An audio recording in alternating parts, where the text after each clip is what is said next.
ഈ യാത്രയിലെ മീറ്റിംഗിന് അധ്യക്ഷം വഹിക്കുന്ന YP പ്രസിഡന്റ് പാസ്റ്റർ ബിനോജി, ബഹുമാനപ്പെട്ട ഡിസ്ട്രിക്ട് പാസ്റ്റർ PA മാത്യു അവറുകൾ, മറ്റ് ഡിസ്ട്രിക്റ്റിലും പുറത്തു നിന്നുമുള്ള ദൈവത്തിന്റെ ദാസന്മാർ, പ്രിയരായ ദൈവമക്കൾ, വിശേഷാൽ യുവജനങ്ങൾ, നിങ്ങളെല്ലാവരെയും യേശു ക്രിസ്തുവിന്റെ നിസ്തുല്യ നാമത്തിൽ ഞാൻ വന്ദനം ചൊല്ലുന്നു. इस सभा का अध्यक्ष के तौर पर अलंकृत प्रभु के दास और युवा विभाग के प्रेसिडेंट पास्टर बिनोद जी वर्गीस, साथ ही साथ नॉर्थ दिल्ली डिस्ट्रिक्ट के district Paswan pastor PA Matthew, साथ ही साथ उनके डिस्ट्रिक्ट में कार्यरत सभी पासवान, आए हुए तमाम प्रिय लोगों को, विशेष तौर से युवाओं को आज रात्रिकाल का मसीह वंदन में देता हूं. നമ്മുടെ യുവജന വിഭാഗം ക്രമീകരിച്ച ഒരു മീറ്റിംഗ് ആണെങ്കിലും യുവജനങ്ങൾ മാത്രമല്ല, നമ്മുടെ വിശ്വാസി ഗണം മുഴുവനും ദൈവത്തിന്റെ ദാസന്മാരും ഈ ശുശ്രൂഷയിൽ സംബന്ധിക്കുന്നതിൽ ഞാൻ സന്തോഷിക്കുന്നു, കർത്താവിനെ സ്തുതിക്കുന്നു. प्रभु का धन्यवाद करता हूँ, प्रभु में आनंदित हूँ कि ये वैसे तो युवा विभाग के द्वारा आयोजित एक विशेष सभा है, परंतु साथ साथ युवाओं के साथ साथ प्रभु के दास लोग और बुजुर्ग लोग भी इसमें शामिल है. उस बात के लिए मैं प्रभु का धन्यवाद करता हूँ. ഈ 3 ദിവസത്തെ മീറ്റിംഗ് എല്ലാ പ്രിയപ്പെട്ടവർക്കും, വിശേഷാൽ നമ്മുടെ യുവജനങ്ങൾക്ക് ഒരു വലിയ ആത്മീയ പ്രചോദനമാകേണ്ടതിന് നമുക്ക് ദൈവത്തോട് പ്രാർത്ഥിക്കാം. കർത്താവ് അങ്ങനെ ചെയ്യട്ടെ. हम परमेश्वर से प्रार्थना करेंगे कि ये 3 दिवसीय आत्मिक सम्मेलन खास तौर से युवाओं के जीवन में एक बड़ा प्रेरणादायक बने, उसके लिए हमें परमेश्वर से हम प्रार्थना करेंगे. प्रभु हमें आशीषित करे. ഈ കോവിഡ് കാലഘട്ടം ആരാധനയ്ക്ക് ഒരുമിച്ച് കൂടുവാൻ കഴിയാതെ, കൂട്ടായ്മ ആചരിക്കുവാൻ കഴിയാതെ, പല നിലകളിലും നമ്മുടെ ആത്മീയ ജീവിതത്തിന് ഒരുപാട് ക്ഷീണം സംഭവിച്ച, കുറവുകൾ സംഭവിച്ച ഒരു കാലഘട്ടമായിരുന്നു. ये कोविड जो समय है, ये जो काल जो है, ये हमारी आत्मिक जीवन को काफी निर्बल और कमजोर बनाने वाली एक समय है, एक वातावरण है. വിശേഷാൽ പൊതുവായി പറഞ്ഞാൽ യുവജനങ്ങളെ സംബന്ധിച്ചിടത്തോളം എല്ലായിടത്തും ആത്മീയ താല്പര്യത്തിൽ വലിയ കുറവ് സംഭവിച്ച ഒരു കാലഘട്ടമായി വിലയിരുത്തപ്പെടുന്നുണ്ട്. इस प्रकार से हम देखे जा सकते हैं कि ये जो कोविड के इस काल में खास तौर से हमारे आत्मिक युवाओं के जीवन में आत्मिक कमजोरियां और आत्मिक उत्साह का कमी को हम देख सकते हैं. എന്നാൽ നമ്മുടെ കുഞ്ഞുങ്ങളെയൊക്കെ ഇത്രത്തോളം ദൈവം തന്റെ കൃപയിൽ കാക്കുകയും നിലനിർത്തുകയും ചെയ്തതിൽ ഞാൻ ദൈവത്തെ സ്തുതിക്കുന്നു. परंतु मैं प्रभु का धन्यवाद करता हूं कि हमारे युवाओं को, बच्चों को प्रभु ने अब तक संभाले रखा, सुरक्षित रखा. इस बात के लिए प्रभु का धन्यवाद करता हूं. തുടർന്നുള്ള 1 മണിക്കൂറിലധികം സമയമാണ് വചന ശുശ്രൂഷയ്ക്കായി പ്രത്യേകം വേർതിരിച്ചിരിക്കുന്നത്. 1 घंटे से अधिक समय जो है वचन की उद्घोषणा के लिए समय को अलग किया गया है. 9-10 വരെയുള്ള സമയം കർത്താവിന്റെ ദാസൻ എനിക്ക് അനുവദിച്ചിട്ടുണ്ട്. അതിനുള്ളിൽ തന്നെ നിശ്ചയമായിട്ടും ഞാൻ എന്റെ സന്ദേശം അവസാനിപ്പിക്കുന്നതായി. 9:10 तक का समय प्रभु के दास ने मुझे दिया है, परंतु उसके सीमा के दायरे के अंदर रहकर मैं अपने प्रचार को समाप्त करूंगा. പ്രാരംഭമായിട്ട് ഒരു ദൈവവചന ഭാഗം നിങ്ങളുടെ ശ്രദ്ധയിലേക്ക് ഞാൻ കൊണ്ടുവരികയാണ്. शुरुआत में प्रभु के वचन से एक आयत को हम पढ़ेंगे, ध्यान देंगे. പത്രോസിന്റെ 2-ാമത്തെ ലേഖനം 1-ാമത്തെ അധ്യായം അതിന്റെ 4-ാമത്തെ വാക്യം. पत्रोस की पत्री दूसरी पत्रोस की पत्री दूसरी अध्याय उसकी 4th आयत. पहला अध्याय 1:4. या दूसरी पत्रोस की पत्री पहली अध्याय उसकी 4th आयत से. So I would like to read that verse in English first. Whereby are given unto us exceeding great and precious promises, that by these you might be partakers of the divine nature, having escaped the corruption that is in the world through lust. Hindi में पढ़ रहा हूं.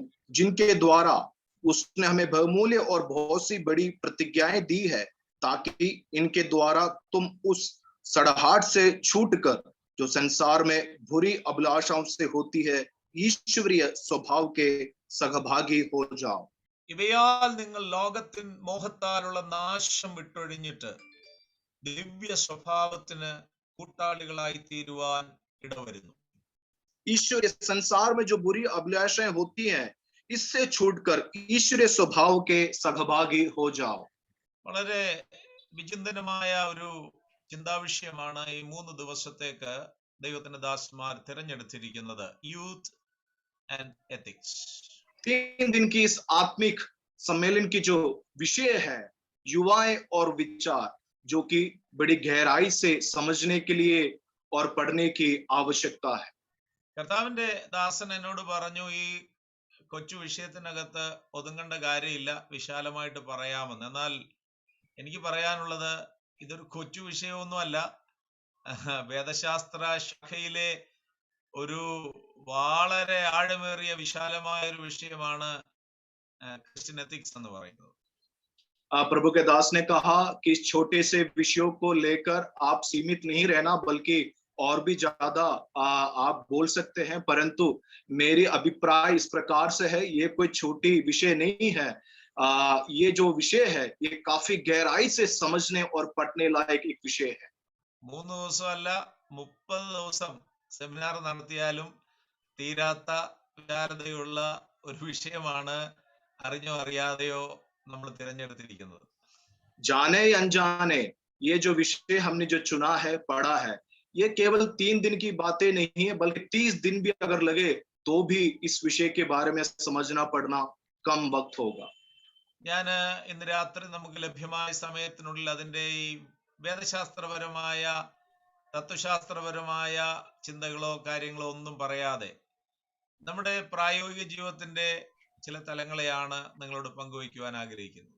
जो समय सीमा मेरे सामने है, उस समय सीमा के अंदर इसकी व्यवहारिक बातों को आपके सामने रखना मैं पसंद करूंगा. ഇന്നുകൊണ്ട് അവസാനിക്കുന്നില്ലല്ലോ, നാളെയും മറ്റന്നാളും ഇതേ വിഷയം കർത്താവിന്റെ ദാസൻ തുടർന്ന് സംസാരിക്കുമല്ലോ.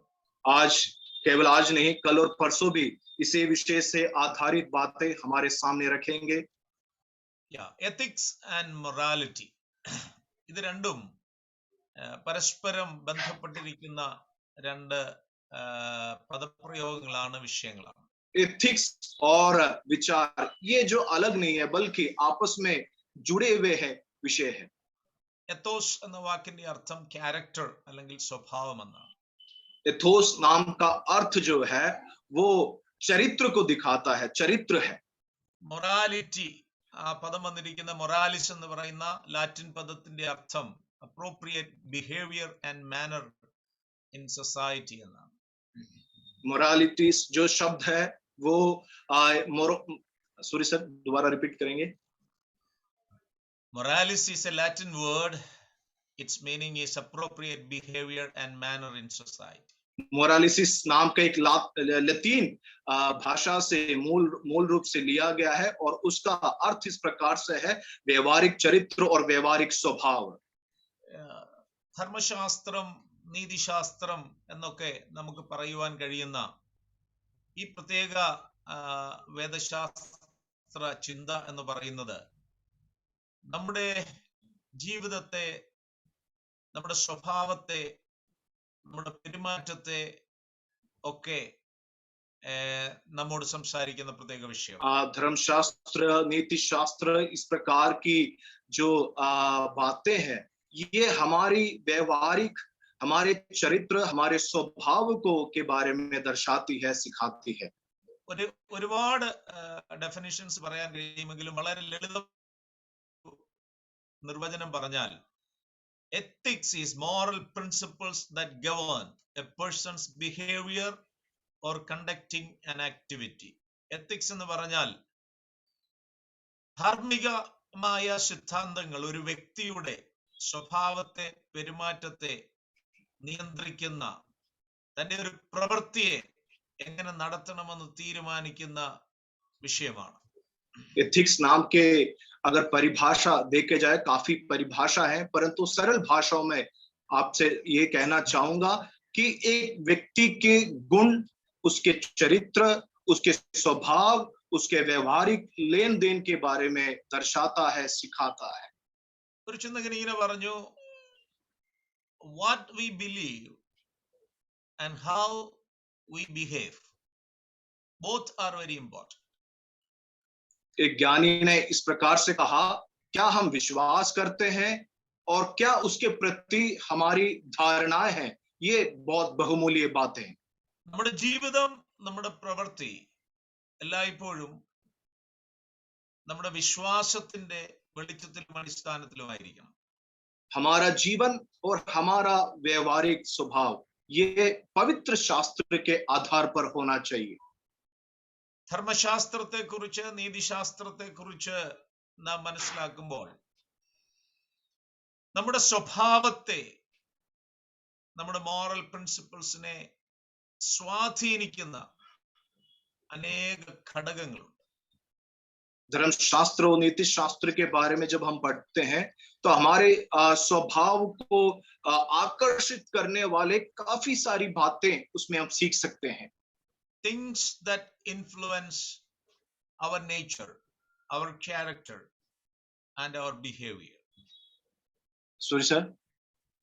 Things that influence നമ്മെ സ്വാധീനിക്കുന്ന, നമ്മുടെ സ്വഭാവത്തെ, നമ്മുടെ പെരുമാറ്റത്തെ, നമ്മുടെ ഇടപാടുകളെ സ്വാധീനിക്കുന്ന അനേക ഘടകങ്ങളുണ്ട്. हमें आकर्षित करने वाले बहुत सी बातें इस धर्मशास्त्र और नीति शास्त्र के किताबों में हम देख सकते हैं. നമ്മുടെ സ്വഭാവത്തെ, നമ്മുടെ എത്തിക്സിനെ സ്വാധീനിക്കുന്ന ഏറ്റവും പ്രധാനപ്പെട്ട ഘടകങ്ങളിൽ ഒന്ന് കൾച്ചർ അല്ലെങ്കിൽ സോഷ്യൽ നോംസ് ആണ്.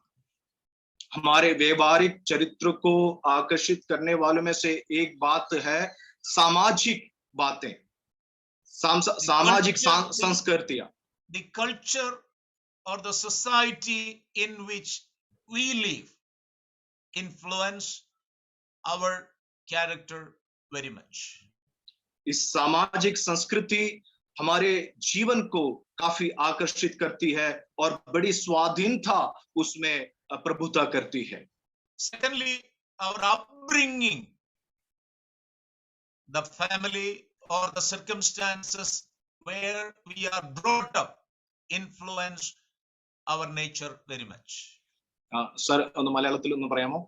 നമ്മുടെ വളർത്തപ്പെടുന്ന ജീവിത സാഹചര്യങ്ങൾ, അത് കുടുംബത്തിൽ നിന്നായാലും നാം ആയിരിക്കുന്ന പ്രത്യേക സാഹചര്യങ്ങളിലായാലും അത് നമ്മുടെ സ്വഭാവത്തെ വളരെയധികം സ്വാധീനിക്കുവാനിടയായിത്തീരും. जिस वातावरण में हम रहते हैं उस वातावरण को, चाहे वो घर हो, समाज हो, उस वातावरण को हमारे जीवन में बड़ी स्वाधीनता उसमें प्रभुता करती है. മൂന്നാമതായിട്ട് ഉൾപ്പെട്ടു നിൽക്കുന്ന മതപശ്ചാത്തലം ഒരു മനുഷ്യന്റെ സ്വഭാവ രീതിയെ രൂപപ്പെടുത്തുവാനിടയായിത്തീരും. जिस धर्मीय संस्था से हम जुड़े रहते हैं वहां से भी काफी बातें हमारे चरित्र पे, हमारे जीवन में प्रभावित करती है. നാലാമത് ലോ ഓഫ് ദ ലാൻഡ്, രാജ്യത്തിന്റെ നിയമവ്യവസ്ഥകൾ ഒരു മനുഷ്യന്റെ ജീവിതത്തെ, സ്വഭാവത്തെ, പെരുമാറ്റത്തെ രൂപപ്പെടുത്തുവാനിടയായിത്തീരും. और चौथी बात, राज्य के कानून उस व्यक्ति के चरित्र और स्वभाव में भी काफी प्रभुता करती है. അതോടൊപ്പം തന്നെ സുഹൃത്ത് ബന്ധങ്ങൾ, വിദ്യാഭ്യാസ സ്ഥിതികൾ ഒക്കെ ഒരു മനുഷ്യനെ, തന്റെ സ്വഭാവത്തെ, പെരുമാറ്റത്തെ സ്വാധീനിക്കുന്ന ഘടകങ്ങളാണ്. दोस्ती और मित्रता भी एक व्यक्ति के चरित्र और स्वभाव में काफी बदलावट लाती है. ഇതൊക്കെ വിശദീകരിച്ച് പറയേണ്ടതാണ്, പക്ഷേ നമ്മുടെ കുഞ്ഞുങ്ങൾ അതിനെക്കുറിച്ച് ചിന്തിച്ചോളും. അതുകൊണ്ട് ഞാൻ അവർക്കായിട്ട് അങ്ങ് വിടുകയാണ്. ये वैसे काफी गहराई से बोलने वाले विषय है, परंतु बच्चे जो है वो समझ सकते हैं और वो समझदार हैं. എന്നാൽ ദൈവമക്കൾ എന്നുള്ള നിലയിൽ നമ്മെ സംബന്ധിച്ചിടത്തോളം നമ്മുടെ സ്വഭാവത്തെയും നമ്മുടെ പെരുമാറ്റത്തെയും ഏറ്റവും അധികം സ്വാധീനിച്ച ഘടകം ഏതാണെന്ന് ചോദിച്ചാൽ അത് നമ്മുടെ മാനസാന്തരത്തിന്റെയും വീണ്ടും ജനനത്തിന്റെയും അനുഭവമാണ്. അതാണ് നമ്മുടെ സ്വഭാവത്തിന്റെ, ജീവിതത്തിന്റെ അടിത്തറയും അടിസ്ഥാനവും എന്ന് പറയുന്നത്. हमारी जीवन की सबसे बड़ी बदलावट अगर हम देखा जाए तो उद्धार पाना और मन फिराना ही हमारे जीवन में सबसे बड़ी प्रभाव डाली हुई एक बात है। നമുക്കറിയാം മനുഷ്യന്റെ വീഴ്ച, the great fall of man in Eden, garden of Eden, Eden തോട്ടത്തിൽ മനുഷ്യന്റെ വലിയ വീഴ്ച, അത് നമുക്കറിയാവുന്ന കാര്യമാണ്. हम जानते हैं, देखते हैं कि एदन वाटिका में किस प्रकार से मनुष्य जो है वो पराजित हुआ। മനുഷ്യന്റെ വീഴ്ചയിൽ 3 കാര്യങ്ങളാണ് സംഭവിച്ചത്. അനേക കാര്യങ്ങളുണ്ട്. അതിൽ മനുഷ്യനെ സംബന്ധിച്ച് പ്രധാനമായി എടുത്തു പറയാവുന്ന 3 കാര്യങ്ങൾ എന്ന് പറയുന്നത്, because of his fall his body became mortal, his soul became corrupt and his spirit became dead. അവന്റെ ശരീരം അത് മർത്യമുള്ളതായിട്ട് മാറി, തന്റെ പ്രാണനിൽ മലിനത കടന്നുകൂടി, തന്റെ ആത്മാവിൽ മരണം സംഭവിച്ചു. ഇതാണ് ദി ഇഫക്റ്റ് ഓഫ് ഫോൾ എന്ന് നമുക്ക് കാണുവാൻ കഴിയുന്നത്. एदन वाटिका में देखते हैं कि मनुष्य के पराजित होने का कारण तो काफी है, परंतु 3 कारण और 3 विषय को हम देख सकते हैं कि उसमें मृत्यु, इंसान में मृत्यु आया, वो अपवित्र हुआ, साथ ही साथ वो आत्मिक मृत्यु भी उसके जीवन में आया। പ്രിയമുള്ളവരെ, ദൈവത്തിന്റെ വചനം നമ്മളോട് പറയുന്നത്, റോമാലേഖനം 8-ാം അധ്യായത്തിൽ നമ്മൾ വായിക്കുന്നുണ്ട്, ജഡസ്വഭാവമുള്ളവർക്ക് ദൈവത്തെ പ്രസാദിപ്പിക്കുവാൻ കഴിയുന്നതല്ല. रोमियो की पत्री 8वीं अध्याय में देख सकते हैं, जो जड़ की अभिलाषाओं को पूरा करते हैं वो परमेश्वर को कभी प्रसन्न नहीं कर सकते। എന്ന് പറഞ്ഞാൽ കാർണൽ നേച്ചർ ഉള്ള, ജഡത്തിന്റെ സ്വഭാവമുള്ള ഒരു മനുഷ്യനെ സംബന്ധിച്ചിടത്തോളം, ജഡീക സ്വഭാവമുള്ള ഒരു മനുഷ്യനെ സംബന്ധിച്ചിടത്തോളം ദൈവത്തിന്റെ ഇഷ്ടത്തിനനുസരിച്ച് ജീവിക്കുവാൻ, ദൈവികമായ സ്വഭാവങ്ങളെ പ്രതിഫലിപ്പിക്കുവാൻ അവന് കഴിയുന്നില്ല. जो जड़ की अभिलाषाओं, जड़ की इच्छाओं के अनुसार चलते हैं, वो परमेश्वर की इच्छाओं को पूरा नहीं कर सकते, परमेश्वर की इच्छाओं के अनुसार नहीं बढ़ सकते। എന്നാൽ ദൈവത്തിന് പ്രസാദകരമായ ഒരു ജീവിതത്തിന്റെ സ്വഭാവത്തിന്റെ ഉടമകളായിട്ടുള്ള നമ്മുടെ രൂപാന്തരം, നമ്മുടെ വ്യത്യാസം സംഭവിക്കുന്നത് നാം ക്രിസ്തുവിൽ പുതിയ സൃഷ്ടിയായി തീരുമ്പോഴാണ്. हमारे जीवन में बदलावट तब होती है, हमारे जीवन में प्रभु की इच्छा तब पूरी होती है जब हम मन फेरते हैं और जब हम प्रभु में नए तौर से जन्म लेते हैं। ദൈവത്തിന്റെ വചനത്തിൽ നാം വായിക്കുന്നു, ഒരുവൻ ക്രിസ്തുവിലായാൽ അവൻ പുതിയ സൃഷ്ടിയാകുന്നു, പഴയത് കഴിഞ്ഞുപോയി, ഇതാ സകലവും പുതിയതായിരിക്കുന്നു. प्रभु के वचन में हम पढ़ते हैं कि जो कोई प्रभु में जन्म लिया वो एक नया सृष्टि बना, पुराना मनुष्यत्व चला गया, अब एक नई सृष्टि है। പ്രിയമുള്ളവരെ, we are new creation in Christ. हम प्रभु में एक नए जन्म लिए हुए लोग हैं। അങ്ങനെ ക്രിസ്തുവിൽ പുതിയ സൃഷ്ടികളായി തീർന്ന നമ്മെ സംബന്ധിച്ചിടത്തോളം നമ്മുടെ സ്വഭാവത്തിന്, നമ്മുടെ നേച്ചറിന് തന്നെ വലിയ രൂപാന്തരമാണ് വന്ന് സംഭവിച്ചിരിക്കുന്നത്.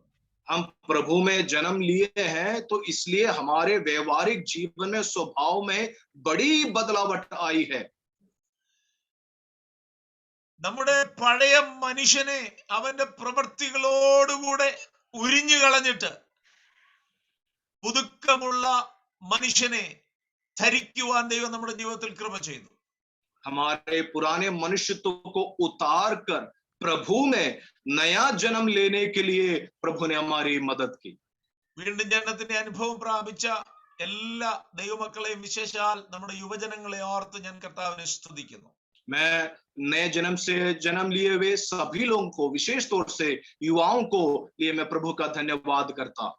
ഈ ദിവസങ്ങളിൽ ഈ ശുശ്രൂഷയെ സംബന്ധിക്കുന്ന ആരെങ്കിലും, വിശേഷാൽ നമ്മുടെ യുവജനങ്ങൾ, വീണ്ടും ജനനത്തിന്റെ അനുഭവം പ്രാപിക്കാത്തവരുണ്ടെങ്കിൽ, യേശുവിനെ രക്ഷകനായി സ്വീകരിക്കാത്തവരുണ്ടെങ്കിൽ, ദൈവകൽപ്പനകളെ അനുസരിക്കാത്തവരുണ്ടെങ്കിൽ, അവരൊക്കെ ഈ ദിവസങ്ങളിലെ ശുശ്രൂഷകൾ നിമിത്തമായി ദൈവസന്നിധിയിൽ സമർപ്പിക്കപ്പെടുവാൻ ദൈവത്തിന്റെ പരിശുദ്ധാത്മാവ് കാരണമാക്കി തീർക്കട്ടെ. इस प्रकार से मैं प्रार्थना करता हूं कि इन दिनों की सभा में कोई भी नौजवान जो मन नहीं फेरा है, प्रभु में जन्म नहीं लिया है, तो वो इन दिनों में इन सभाओं के द्वारा वो प्रभु में नया जन्म ले और मन फिराए, ये प्रार्थना करता हूं। നാം എന്ത് വിശ്വസിക്കുന്നുവോ അതിനനുസരിച്ച് ജീവിക്കുവാൻ ഞാൻ നിങ്ങളും ബാധ്യസ്ഥരാണ്. हम क्या विश्वास करते हैं उसी के आधार पर उसी के अधीन रहने के लिए हम बाध्य हो जाते हैं। ഇന്ന് രാത്രി തുടർന്ന് ഞാൻ നിങ്ങളോട് സംസാരിക്കുന്ന പ്രധാനപ്പെട്ട വിഷയം, ഇതുവരെ ആമുഖമായ കാര്യങ്ങളാണ് ഞാൻ പറഞ്ഞത്. പ്രധാനപ്പെട്ട വിഷയം എന്ന് പറയുന്നത് നമ്മുടെ സ്വഭാവത്തെ രൂപീകരിക്കുവാൻ അത്യന്താപേക്ഷിതമായി ഞാനും നിങ്ങളും മാനദണ്ഡമാക്കി തീർക്കേണ്ട 7 പ്രത്യേക വിഷയങ്ങളെ കുറിച്ചാണ്. 7 important principles that we must implement to formulate our character and nature. आज रात की जो मेरे मुख्य विषय है, उस विषय इस प्रकार से है कि हमारे जीवन की परिवर्तन के लिए मूलभूत 7 नियम है। उन 7 नियमों के द्वारा हमारे जीवन में परिवर्तन होना है। ये आज का मेरा मुख्य विषय है। എന്തിന്റെ വെളിച്ചത്തിലാണ് നാം നമ്മുടെ സ്വഭാവത്തിന്റെ രൂപീകരണം നടത്തുന്നത്? किसके आधार पर हम अपने जीवन को परिवर्तित कर सकते हैं? നമ്മള് പഴയ നിയമത്തിൽ ഇങ്ങനെ ന്യായാധിപന്മാരുടെ പുസ്തകത്തിൽ വായിക്കുന്നുണ്ട്, അക്കാലത്ത് ഇസ്രായേലിൽ രാജാവില്ലായിരുന്നു, ഓരോരുത്തൻ തനിക്ക് ബോധിച്ചതുപോലെ നടന്നു ജീവിച്ചു എന്ന്. पुराने नियम में न्यायों की पुस्तक में हम देख सकते हैं, उस जमाने में राजा नहीं थे और सब लोग अपने ही मत के अपने हित के अनुसार चलने लगे।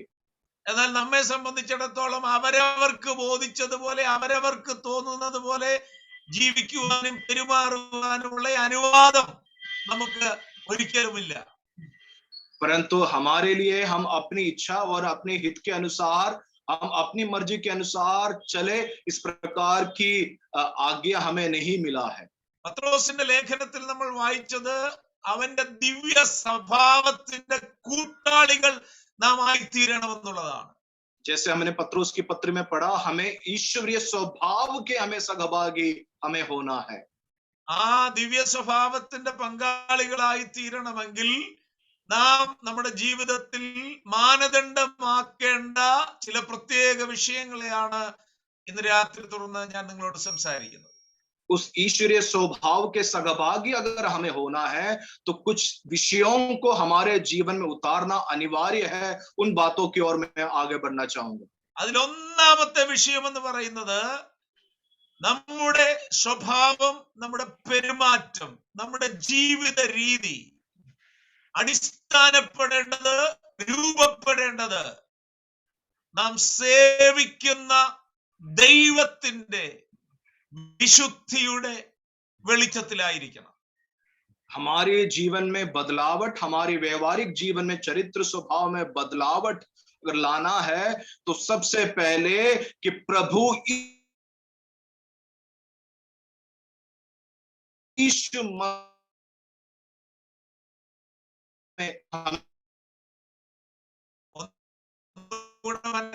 യേശു ക്രിസ്തു എന്ന വാക്ക് ഞാൻ ഇവിടെ ഉപയോഗിച്ചിട്ടില്ല, പ്രത്യേകം ശ്രദ്ധിക്കുക. It is the holiness of God. ദൈവത്തിന്റെ വിശുദ്ധി, അതിന്റെ മാനദണ്ഡത്തിൽ വേണം നമ്മുടെ സ്വഭാവം, നമ്മുടെ പെരുമാറ്റം പ്രാരംഭമായി അടിസ്ഥാനപ്പെടുവാൻ. परमेश्वर की पवित्रताई में है अपने जीवन को ढलना है। ये पहला नियम है। നമ്മുടെ ദൈവം പരിശുദ്ധനായ ദൈവമാണ്. हमारा परमेश्वर अति पवित्र परमेश्वर है। നമ്മൾ സേവിക്കുന്ന ദൈവത്തിന് മറ്റ് ആരാധിക്കുന്ന ദൈവത്തെക്കാളും അതുല്യത എന്ന് പറയുന്നത് നമ്മുടെ ദൈവം പരിശുദ്ധനായ ദൈവമാണെന്നുള്ളതാണ്. हमारा परमेश्वर चाहे अन्य और कोई अन्य देवी देवता क्यों ना हो, उनसे बढ़कर हमारा परमेश्वर अतुल्य है और वो अति पवित्र है। നമുക്കറിയാമല്ലോ, മറ്റൊരു മതത്തിലും ഒരു ദൈവങ്ങളും അവകാശപ്പെടാത്ത ഒരു അവകാശവാദമാണ് നമ്മുടെ ദൈവം തന്നെ തിരുവചനത്തിൽ അരുളി ചെയ്യുന്നത്. ഞാൻ വിശുദ്ധനാകയാൽ. മറ്റൊരു മതത്തിലും ഒരു ദൈവങ്ങളും ഇന്നുവരെ പറഞ്ഞിട്ടില്ലാത്തതും ഇനിമേലാൽ പറയാത്തതുമായ ആധികാരികമായ പ്രസ്താവനയാണ്, For I am holy. अन्य किसी ग्रंथ और अन्य किसी धर्म में किसी प्रकार से किसी ने इस प्रकार से कहा है ना आगे कह सकता है, जैसे हमारा पिता परमेश्वर ने कहा है कि मैं पवित्र हूं, मैं पवित्र परमेश्वर हूं। അത് തന്നെ ദൈവസന്നിധിയിൽ ദൈവത്തെ ആരാധിക്കുന്ന ദൂതന്മാർ ഏറ്റുപറയുമ്പോൾ അവർ ആരാധനയുടെ ഭാഗമായി ആവർത്തിച്ച് പറയുന്നത് മറ്റൊന്നുമല്ല, സൈന്യങ്ങളുടെ ദൈവമായ യഹോവ പരിശുദ്ധൻ പരിശുദ്ധൻ പരിശുദ്ധൻ. और इसी बात को स्वर्गीय दूत लोग एक स्वर में इस प्रकार से कहते हैं कि सेनाओं का यहोवा तो अति पवित्र है, अति पवित्र है, अति पवित्र है। പഴയ നിയമഭാഗത്ത് നിന്ന് ഉദ്ധരിച്ചുകൊണ്ട് അപ്പോസ്തലനായ പത്രോസ് അതിന്റെ ലേഖനം എഴുതുമ്പോൾ 1 പത്രോസ് 1-ാം അധ്യായത്തിന്റെ 14 മുതൽ 16 വരെയുള്ള വാക്യങ്ങൾ നമുക്ക് വളരെ സുപരിചിതമാണ്. ആ വാക്യങ്ങൾ ഇങ്ങനെയാണല്ലോ നമ്മൾ വായിക്കുന്നത്: പണ്ട് നിങ്ങളുടെ അജ്ഞാനകാലത്തുണ്ടായിരുന്ന മോഹങ്ങളെ മാതൃകയാക്കാതെ നിങ്ങളെ വിളിച്ച വിശുദ്ധനൊത്തവണ്ണം അനുസരണമുള്ള മക്കളായി എല്ലാ നടപ്പിലും വിശുദ്ധരാകുവീൻ. ഞാൻ വിശുദ്ധനാകിയാൽ നിങ്ങളും വിശുദ്ധരായിരിപ്പീൻ എന്ന് യഹോവ അരുളി ചെയ്തിരിക്കുന്നുവല്ലോ. पहली पत्रोस की पहली अध्याय उसकी 14वीं आयत में इस प्रकार से है कि आज्ञाकारी बालकों के समान अपने अज्ञानता के समय की पुरानी अभिलाषाओं के सदृश न बनो, पर जैसा तुम्हारा बुलाने वाला पवित्र है वैसे तुम भी पवित्र बनो. അപ്പോൾ നമ്മുടെ സ്വഭാവം എന്തിന്റെ വെളിച്ചത്തിലായിരിക്കണമെന്ന് ചോദിച്ചാൽ, തിരുവചനത്തിന്റെ വ്യവസ്ഥയിൽ നമ്മുടെ ദൈവം വിശുദ്ധനാകിയാൽ നാമും നമ്മുടെ ജീവിതത്തിൽ വിശുദ്ധിയെ പാലിച്ചുകൊണ്ടുള്ള ഒരു ഹോളി നേച്ചറിന്റെ ഉടമകളാകുവാൻ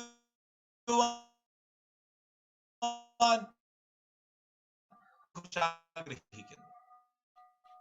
परमेश्वर हमारे बारे में यही है, जैसे परमेश्वर पवित्र है उस स्वभाव को हमारे जीवन में, हमारे व्यवहारिक जीवन में लाना है. Primary principle to formulate our character and our behavior is the holiness of God. നമ്മുടെ സ്വഭാവ രൂപീകരണത്തിൽ നാം പ്രാരംഭമായി അടിസ്ഥാനമാക്കേണ്ട വസ്തുത മറ്റൊന്നുമല്ല, ദൈവത്തിന്റെ പരിശുദ്ധി എന്നുള്ളതാണ്.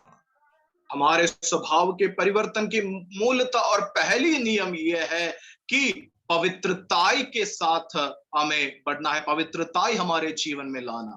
ഇതിൽ കുറഞ്ഞ നിലവാരത്തിലുള്ളതൊന്നും ദൈവം നമ്മളിൽ നിന്ന് പ്രതീക്ഷിക്കുന്നില്ല. और इससे कम कोई भी बात परमेश्वर हमसे नहीं चाहता. നമ്പർ 2, രണ്ടാമത്തെ വിഷയം എന്ന് പറയുന്നത് it is the authenticity of the scripture, തിരുവെഴുത്തിന്റെ ആധികാരികത. दूसरी विषय परमेश्वर की कलाम की आधिकारिकता. നമ്മുടെ സ്വഭാവത്തിന്റെ രൂപീകരണം നാം നടത്തേണ്ടത് രണ്ടാമതായി ദൈവത്തിന്റെ മാറ്റമില്ലാത്ത വചനത്തിന്റെ വ്യവസ്ഥയിൽ നിന്നുകൊണ്ടായിരിക്കണം. कभी ना बदलने वाला परमेश्वर की व्यवस्था के अनुसार हमारे जीवन के स्वभाव में परिवर्तन लाना है. നമുക്കറിയാം, ദൈവ തന്റെ വചനം നമുക്ക് തന്നിരിക്കുന്നത് നമ്മുടെ അറിവ് വർദ്ധിപ്പിക്കേണ്ടതിന് വേണ്ടിയല്ല, നമ്മുടെ ജീവിതത്തെ നാം അതിനനുസരിച്ച് ക്രമീകരിക്കേണ്ടതിനാണ്. परमेश्वर के वचन इसलिए नहीं दिए कि हम अपने ज्ञान को बढ़ाए, बल्कि परमेश्वर के वचन के अनुसार हम अपने जीवन के स्वभाव में परिवर्तन लाए. 119-ാം സങ്കീർത്തനത്തിന്റെ 4-ാമത്തെ വാക്യത്തിൽ നമ്മൾ ഇങ്ങനെ വായിക്കുന്നുണ്ട്. भजन संगीत 119 के 4th आयत में इस प्रकार से पढ़ते हैं, നിന്റെ കൽപ്പനകളെ കൃത്യമായി ആചരിക്കേണ്ടതിന് നീ അവയെ കൽപ്പിച്ചു തന്നിരിക്കുന്നു എന്നാണ് നമുക്ക് വായിക്കുവാൻ കഴിയുന്നത്. तूने अपने उपदेश इसलिए दिए कि वो यत्न से मान जाए. എങ്ങനെ നമ്മുടെ സ്വഭാവമായിരിക്കണം, എങ്ങനെ നമ്മുടെ പെരുമാറ്റമായിരിക്കണം എന്ന് ചോദിച്ചാൽ അത് ദൈവത്തിന്റെ വചനത്തിന്റെ അടിസ്ഥാനത്തിലായിരിക്കണം. हमारा स्वभाव कैसा हो, हमारा चरित्र कैसा हो, तो पूछा जाए तो हमारा स्वभाव और चरित्र परमेश्वर के अधीन, वचन के अधीन होना चाहिए. പൗലോസ്ലീഹയുടെ വാക്കുകൾ ഉദ്ധരിച്ചു പറഞ്ഞാൽ എനിക്ക് ദൈവമക്കളോട്, വിശേഷാൽ യുവജനങ്ങളോട് പറയുവാനുള്ള സന്ദേശം ഇതാണ്. प्रेरित पौलुस के द्वारा जो बातें हैं वही बात मैं आपसे मैं कहना चाहता हूं. ഈ വക്രതയുള്ള തലമുറയുടെ നടുവിൽ നമ്മൾ ജീവന്റെ വചനം പ്രമാണിച്ചുകൊണ്ട് ജ്യോതിസുകളെ പോലെ പ്രകാശിക്കുവാൻ ഇടവരണം. इस कपट भरी दुनिया में हमें ज्योतिष के समान, प्रकाश के समान हमें चलना है, चमकना है. എങ്ങനെയാണ് പ്രകാശിക്കുന്നതെന്ന് അറിയാമോ? ആ വാക്ക് വിടരുത് കർത്താവിന്റെ ദാസനെ. ജീവന്റെ വചനം പ്രമാണിച്ചുകൊണ്ട്. ചുമ്മാതെ ചമക്കുക ഒന്നും പറ്റത്തില്ല, ചുമ്മാതെ പ്രകാശിക്കാനും തിളങ്ങാനും ഷൈനാനും ഒന്നും പറ്റത്തില്ല. ലോകപ്രകാരമുള്ള ഷൈനിങ് ഒക്കെ വേറെ, ഈ ഷൈനിങ് വേറെയാ. അതെന്താണെന്നറിയാമോ? ജീവന്റെ വചനം പ്രമാണിച്ചുകൊണ്ട്, परमेश्वर के वचन की और व्यवस्था को मानकर हमें इस कपट भरी हुई दुनिया में हमें चमकना है. നമ്മൾ ദൈവവചനം അനുസരിക്കുമ്പോൾ ഉണ്ടല്ലോ, നമ്മൾ അറിയാതെ നമ്മുടെ സ്വഭാവത്തിന്റെ രൂപീകരണം സംഭവിക്കും. जब प्रभु के वचन को हम अनुसरण करते हैं तो हमारे व्यवहार और स्वभाव में बड़ा बदलावट होता है. നമ്മുടെ ദൈവവചനം അനുസരിക്കാതെ ജീവിച്ച കാലത്തുള്ള സ്വഭാവം ഒന്ന് ചിന്തിച്ചു നോക്കിയേ. ഇപ്പൊ നമുക്ക് ലജ്ജ തോന്നല്ലേ? उस जमाने को याद कीजिए जब हम परमेश्वर के वचन को नहीं मानते थे, और उन दिनों को याद कीजिए तो आज हमें उस बात की और हमें शर्म आती है. എത്ര നാണം കെട്ട പരിപാടികളായിരുന്നു നമ്മുടെ കയ്യിലൊക്കെ ഉണ്ടായിരുന്നേ. कितनी लज्जा वाली बातें हमारे जीवन में था, हमारे हाथ में. ഇതിനൊക്കെ കയ്യിലുള്ള ആരെങ്കിലും ഉണ്ടെങ്കിൽ ഇന്ന് കളഞ്ഞേക്കണം കേട്ടോ. अगर ऐसी कोई बात अगर आज भी अगर आपके जीवन में है तो कृपया आप उस बात को अपने जीवन से निकालिए. എന്നാൽ ദൈവവചനം നാം പ്രമാണിക്കാൻ തുടങ്ങിയപ്പോഴുണ്ടല്ലോ, നമ്മുടെ സ്വഭാവം മാറി.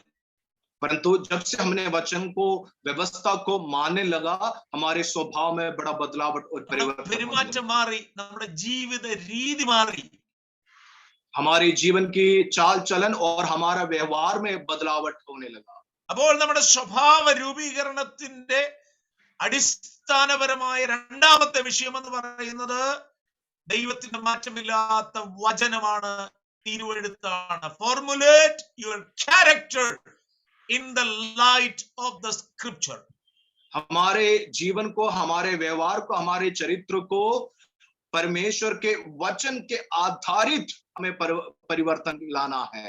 മൂന്നാമത്തെ കാര്യം എന്ന് പറയുന്നത്, तीसरी बात, Christ the model of our nature and character. നമ്മുടെ സ്വഭാവത്തിന്റെ, നമ്മുടെ പെരുമാറ്റത്തിന്റെ മാതൃകാ പുരുഷൻ എന്ന് പറയുന്നത് മറ്റാരുമല്ല, നമ്മുടെ കർത്താവായ യേശു ക്രിസ്തുവാണ്. हमारे जीवन का व्यवहार और स्वभाव चरित्र किस प्रकार से हो, उसके एक अच्छा नमूना और कोई नहीं बल्कि स्वयं प्रभु यीशु मसीह. നമ്മളെ സംബന്ധിച്ചിടത്തോളം പ്രിയമുള്ളവരെ, നമ്മുടെ സ്വഭാവ രൂപീകരണത്തിന് കുറച്ച് തത്വങ്ങൾ മാത്രമല്ല ദൈവം നമുക്ക് തന്നിരിക്കുന്നത്, നേരെ മറിച്ച് നമുക്കൊരു മാതൃക നമുക്ക് മുമ്പിൽ ദൈവം തന്നിട്ടുണ്ട്. നമ്മുടെ കർത്താവായ യേശു ക്രിസ്തുവാണ്. हमारे जीवन में बदलावट के लिए, परिवर्तन के लिए कुछ बातें नहीं बल्कि एक नमूना भी परमेश्वर ने हमें दिया है अपने पुत्र यीशु मसीह के द्वारा. പത്രോസ് അപ്പോസ്തലന്റെ ഭാഷയിൽ പറഞ്ഞാൽ, നാം അവന്റെ കാൽച്ചുവടുകളെ പിന്തുടരേണ്ടതിന് അവൻ നമുക്കൊരു മാതൃക വെച്ചേച്ചു പോയെന്നാ പറയുന്നേ. प्रेरित पत्रोस इस प्रकार से कहता है कि उस नमूने को हम अपनाने के लिए, उस नमूने के पीछा करने के लिए परमेश्वर ने, प्रभु यीशु मसीह ने अपने पद चिन्ह छोड़े हैं. ഫിലിപ്പിയ സഭയോട് അപ്പോസ്തലൻ ആലോചന പറയുമ്പോൾ 2-ാം അധ്യായത്തിന്റെ 5-ാം വാക്യം നമുക്ക് സുപരിചിതമാണല്ലോ. ക്രിസ്തുയേശുവിലുള്ള ഭാവം തന്നെ നിങ്ങളിലും ഉണ്ടായിരിക്കട്ടെ എന്നാണ് പറയുന്നത്. फिलिपियों की पत्र में इस प्रकार से लिखता है कि यीशु मसीह का स्वभाव ही तुम्हारे जीवन में हो. നമ്മളൊക്കെ ചില സമയത്ത് വളരെ അഭിമാനത്തോടുകൂടെ ഒക്കെ പറയും, അതെന്റെ അപ്പന്റെ സ്വഭാവമാണെന്നൊക്കെ പറയും. हम कभी-कभी अक्सर गर्व के साथ कहते हैं कि वो जो स्वभाव है वो मेरे पिता का स्वभाव. ചില പെൺകുഞ്ഞുങ്ങളൊക്കെ പറയും, അതെന്റെ അമ്മയുടെ സ്വഭാവമാണെന്നൊക്കെ പറയും. कुछ बेटियां इस प्रकार से कहते हैं वो मेरी माँ का स्वभाव है. എന്നാൽ അപ്പന്റെ ആണെങ്കിലും അമ്മയുടെ ആണെങ്കിലും എല്ലാ സ്വഭാവവും ഒന്നും വളരെ അഭിമാനത്തോടെ നമ്മളൊന്നും എടുത്തു പറയത്തില്ല. चाहे माता का हो, पिता का हो, कोई भी इस प्रकार के स्वभाव अक्सर हम नहीं कहते. കാര്യം എല്ലാം അതുപോലെ അങ്ങ് അനുകരിക്കാൻ കൊള്ളാവുന്ന 100% പെർഫെക്റ്റ് ആയ ആരെയും നമുക്ക് കർത്താവ് ഒഴികെ ഈ ഭൂമിയിൽ കണ്ടെത്തുവാനായിട്ട് കഴിയത്തില്ല. इस संसार में यीशु को छोड़ कोई भी 100% स्वभाव का, विशेष गुण का कोई भी व्यक्ति हम नहीं देख सकते. എന്നാൽ സകലത്തിലും അനുകരിക്കുവാൻ കൊള്ളാകുന്ന ഒരു മാതൃകാ പുരുഷൻ നമുക്ക് മുമ്പിലുണ്ട്, നമ്മുടെ കർത്താവായ യേശു ക്രിസ്തു. हर बात में एक अच्छा नमूना प्रभु यीशु मसीह है, वो यीशु मसीह हमारे सामने है। അതുകൊണ്ടാണ് ഭാരതം കണ്ടതിൽ വെച്ച് ഏറ്റവും വലിയ ഋഷിവര്യന്മാരിൽ ഒരുവൻ ഇങ്ങനെ പറഞ്ഞത്, യേശുക്രിസ്തുവിന്റെ കാലഘട്ടത്തിൽ ജീവിക്കുവാൻ എനിക്ക് കഴിഞ്ഞെങ്കിൽ എന്റെ കണ്ണുനീർ കൊണ്ട് ഞാൻ അദ്ദേഹത്തിന്റെ കാല് കഴുകുമായിരുന്നെന്നാ പറഞ്ഞു. इस प्रकार के एक बड़े विद्वान ने कहा था कि जब यीशु मसीह इस पृथ्वी पर थे, यीशु मसीह के समय में अगर मैं जीवित होता तो मैं अपने आंसुओं से उसके पैरों को, चरणों को मैं धोता। യേശുക്രിസ്തുവിനെ ദൈവമായിട്ട് രക്ഷകനായിട്ട് അംഗീകരിക്കുവാൻ ആളുകൾക്ക് പലർക്കും ഒരുപക്ഷെ മടിയുണ്ടാകും. പക്ഷെ യേശുവിന്റെ ദിവ്യ സ്വഭാവം അത് അനുകരിക്കേണ്ടതാണെന്ന് എല്ലാ മനുഷ്യരും ഒരുപോലെ കൈമലർത്തി സമ്മതിക്കുന്ന കാര്യമാണ്. सभी लोग इस बात को जरूर मानते हैं कि यीशु मसीह का जो जीवन है, जो नमूना है, वो बिल्कुल सही है और वो अपनाना है। इस बात को सभी लोग एक मत से मानते हैं। ഈ കർത്താവിനെ അനുകരിക്കാൻ ലഭിച്ച ഭാഗ്യം എന്ന് പറയുന്നത് കൊച്ചു കാര്യമൊന്നുമല്ല കേട്ടോ. मेरे प्रियो, ये कोई छोटी बात नहीं है कि यीशु मसीह का नमूना को हम धारण करें और अपनाएं। പൗലോസ് 1 കൊരിന്ത്യർ 11 അഭിമാനത്തോടെ ഒരു പ്രസ്താവന നടത്തുന്നുണ്ട്. पहली कोरिन्थी की पुस्तक में प्रेरित पौलुस बड़ी गर्व के साथ इस बात को दोहराता है। ക്രിസ്തുവിന്റെ അനുകാരിയായിരിക്കുന്നത് പോലെ നിങ്ങളും എന്റെ അനുകാരികളാകുവിൻ എന്നാ പറയുന്നത്. जैसे मैं मसीह का चेला बना हूं, वैसा तुम भी मसीह के चेले बनो। जैसे मैंने मसीह का अनुकरण किया, वैसे तुम भी मसीह का अनुकरण करो। इस प्रकार से कहता है। ഒരു ട്രാൻസ്ലേഷൻ പറയുന്നത്, be imitators of me as I am of Christ. ഞാൻ ക്രിസ്തുവിനെ അനുകരിക്കുന്നത് പോലെ, അല്ലെങ്കിൽ എന്റെ ജീവിതത്തിൽ ഞാൻ പ്രായോഗികമാക്കുന്നത് പോലെ നിങ്ങളും എന്നെ പോലെ ക്രിസ്തുവിന്റെ അനുകാരികളും അതോടൊപ്പം എന്റെ അനുകാരികളുമാകുവിൻ എന്നാണ് പൗലോസ് പറയുന്നത്. प्रेरित पौलुस इस प्रकार से कहता है कि जैसे मैं मसीह का अनुकरण किया, बिल्कुल वैसे ही तुम भी मसीह का अनुकरण करो। പ്രിയമുള്ളവരെ, നമ്മുടെ സ്വഭാവ രീതികളെ, നമ്മുടെ പെരുമാറ്റ രീതികളെ നാം തുലനം ചെയ്യുകയാണെങ്കിൽ മറ്റൊരു മനുഷ്യനോടും നമുക്ക് തുലനം ചെയ്യുവാൻ അവകാശമില്ല. നേരെ മറിച്ച് നമ്മുടെ മാതൃകാ പുരുഷനായ നമ്മുടെ കർത്താവായ യേശു ക്രിസ്തുവുമായിട്ട് നമുക്ക് തുലനം ചെയ്യുവാൻ ഇടയായി തീരാവും. हमारे जीवन की अगर हम तुलना करें और किसी व्यक्ति से, समूह से हम तुलना नहीं कर सकते, परंतु प्रभु यीशु मसीह से हमारे जीवन की तुलना हम कर सकते हैं। മറ്റുള്ളവരുടെ നല്ല മാതൃകകളെ പിന്തുടരുന്നതിൽ തെറ്റില്ല. പക്ഷെ നമ്മുടെ ആത്യന്തിക മാതൃക ഒരു മനുഷ്യനുമല്ല, നേരെ മറിച്ച് നമ്മുടെ കർത്താവായ യേശു ക്രിസ്തു. अच्छे लोगों की अच्छी बातों के अनुकरण करने में कोई दोहराई नहीं है, कोई दोष नहीं है, परंतु सर्वप्रथम प्रभु यीशु मसीह की बातों को और यीशु मसीह के अनुकरण हमें करना है। അതുകൊണ്ട് പൂർവ്വകാലങ്ങളിൽ നമ്മുടെ മാതാപിതാക്കളൊക്കെ പാടുന്ന ഒരു പാട്ടുണ്ടായിരുന്നു, യേശുവെ പോലെയാകുവാൻ, യേശുവിൻ വാക്ക് കാക്കുവാൻ, യേശുവെ നോക്കി ജീവിക്കാൻ. ഈ പാട്ടൊക്കെ സ്ഥിരമായി പാടിക്കൊണ്ടിരുന്ന അപ്പച്ചന്മാരും അമ്മച്ചിമാരും ഒക്കെ നിത്യതയുടെ തീരം അണഞ്ഞു. ഇപ്പോഴും ഇത് പാടാൻ കുറച്ചുപേരെ കർത്താവ് അന്വേഷിക്കുന്നു. ഇതിനകത്ത് നിന്ന് ചിലരെ കർത്താവ് എഴുന്നേൽപ്പിക്കട്ടെ എന്ന് പ്രാർത്ഥിക്കുന്നു. हमारे बुजुर्ग माता पिता पुरखों ने इस प्रकार से गीत गाया करते थे कि यीशु के जैसा कोई नहीं, उसके शब्द के समान और कोई शब्द नहीं, और यीशु मसीह जैसा बनने के लिए, और उन पुरखों जो है मसीह में सो गए हैं। आज भी ऐसे लोगों को परमेश्वर ढूंढ रहा है, और आज की सभा में भी इस प्रकार से लोग खड़े हो तो ये प्रभु परमेश्वर चाहता है। പ്രിയമുള്ളവരെ, ക്രിസ്ത്യാനിത്വത്തിന് പറ്റിയ പരാജയം എന്ന് പറയുന്നത് പ്രസംഗത്തിൽ വരുത്തിയ കുറവല്ല.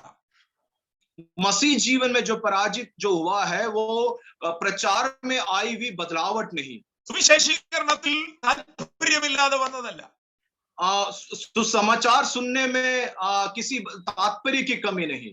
നേരെ മറിച്ച് ക്രിസ്ത്യാനിത്വത്തിന്റെ പരാജയം മറ്റൊന്നുമല്ല, ക്രിസ്തുവിനെ അനുകരിക്കുന്നതിൽ ഞാൻ നിങ്ങളും പരാജയപ്പെട്ടതാണ്. मसीहत की सबसे बड़ी पराजित बात यह है कि आप और मैं मसीह की अनुकरण नहीं कर सके। അതുകൊണ്ടാണ് നമ്മുടെ രാഷ്ട്രപിതാവായ മഹാത്മാഗാന്ധി പറഞ്ഞത്, ഞാൻ ക്രിസ്തുവിനെ സ്നേഹിക്കുന്നു, പക്ഷെ ക്രിസ്ത്യാനികളെ വെറുക്കുന്നു. കാരണം ഞാൻ കാണുന്ന ക്രിസ്ത്യാനികളിൽ എനിക്ക് ക്രിസ്തുവിനെ കണ്ടെത്തുവാൻ കഴിയുന്നില്ല. इसलिए राष्ट्रपिता महात्मा गांधी जी ने इस प्रकार से कहा था कि मैं यीशु मसीह से प्रेम करता हूं, परंतु मसीह लोगों से नफरत करता हूं, क्योंकि उनमें मसीहत की बातें नहीं है। യുവജനങ്ങളെ, ഇന്ന് രാത്രി പ്രത്യേകം നിങ്ങളോട്ടായിട്ട് ഞാനൊരു ദൂത് പറയട്ടെ. युवाओं, आज रात आपसे एक खास बात मैं कहना चाहूंगा. You are placed as an ambassador of Jesus Christ. ക്രിസ്തുവിന്റെ ഒരു സ്ഥാനാപതിയായിട്ടാണ് നിങ്ങളായിരിക്കുന്നിടങ്ങളിൽ, പഠിക്കുന്ന സ്ഥാപനങ്ങളിൽ, ജോലി ചെയ്യുന്ന ഇടങ്ങളിൽ കർത്താവ് നിങ്ങളെ ആക്കി വെച്ചിരിക്കുന്നത്. परमेश्वर ने, आप चाहे स्कूल हो, कॉलेज हो, जहां आप कार्य करते हैं, वहां पर परमेश्वर ने, प्रभु यीशु मसीह ने अपने राजदूत समान आपको नियुक्त करके रखा हुआ है. ഒരു ചിന്തകൻ ഇങ്ങനെ പറഞ്ഞിട്ടുണ്ട്, എല്ലായിടത്തും എപ്പോഴും നമുക്ക് യേശുവിനെ പ്രസംഗിക്കുവാനായിട്ട് കഴിയത്തില്ല, അത് പലരും തടഞ്ഞെന്നിരിക്കും. एक ज्ञान व्यक्ति ने इस प्रकार से कहा कि हर जगह पर हम यीशु मसीह के प्रचार तो नहीं कर सकते, शायद वहां पर रुकावट हो सकती है. എന്നാൽ യേശു ക്രിസ്തുവിനെ അനുകരിക്കുന്നതിൽ നിന്ന് ആർക്കും നിങ്ങളെ തടയാൻ പറ്റത്തില്ല. परंतु यीशु मसीह के अनुकरण करने से कोई आपको रोक नहीं सकता. സുവിശേഷം പറയുന്നത് തടയാം, പ്രസംഗം നടത്തുന്നത് തടയാം, ട്രാക്ട് കൊടുക്കുന്നത് തടയാം, അങ്ങനെ നമ്മുടെ ആരാധന തടയാം, എല്ലാം തടയാം. പക്ഷേ യേശുവിനെ നാം ജീവിതത്തിൽ അനുകരിക്കുന്നത് തടയാൻ ഒരൊറ്റ ശക്തിയെ കൊണ്ട് സാധ്യമല്ല.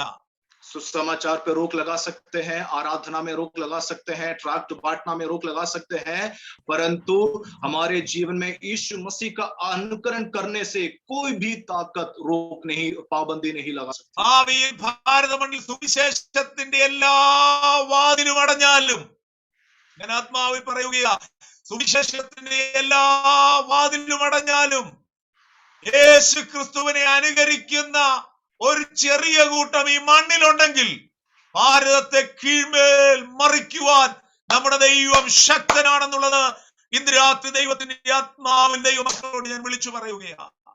भविष्य में हमारे भारत में सुसमाचार के लिए सेवकाइयां, रुकावटें, पाबंदियां हो सकते हैं, परंतु यीशु मसीह का अनुकरण करने वाले एक छोटा सा भी समूह दल अगर हो तो आपके द्वारा इस भारत में बहुत बड़ी बदलावट हो सकती है. परमेश्वर उसके लिए मदद करेगा. So formulate your character and your behavior, making Christ as your model. നിങ്ങളുടെ ജീവിതത്തിന്റെ മാതൃകയായി ക്രിസ്തുവിനെ മുന്നിൽ നിർത്തിക്കൊണ്ട് നിങ്ങളുടെ സ്വഭാവത്തെ, നിങ്ങളുടെ പെരുമാറ്റത്തെ നിങ്ങൾ രൂപപ്പെടുത്തുക.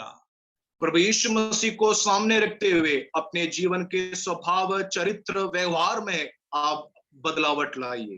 നാലാമതായി നമ്മുടെ സ്വഭാവ രൂപീകരണത്തിന് മാനദണ്ഡമാക്കേണ്ട പ്രധാനപ്പെട്ട വിഷയം,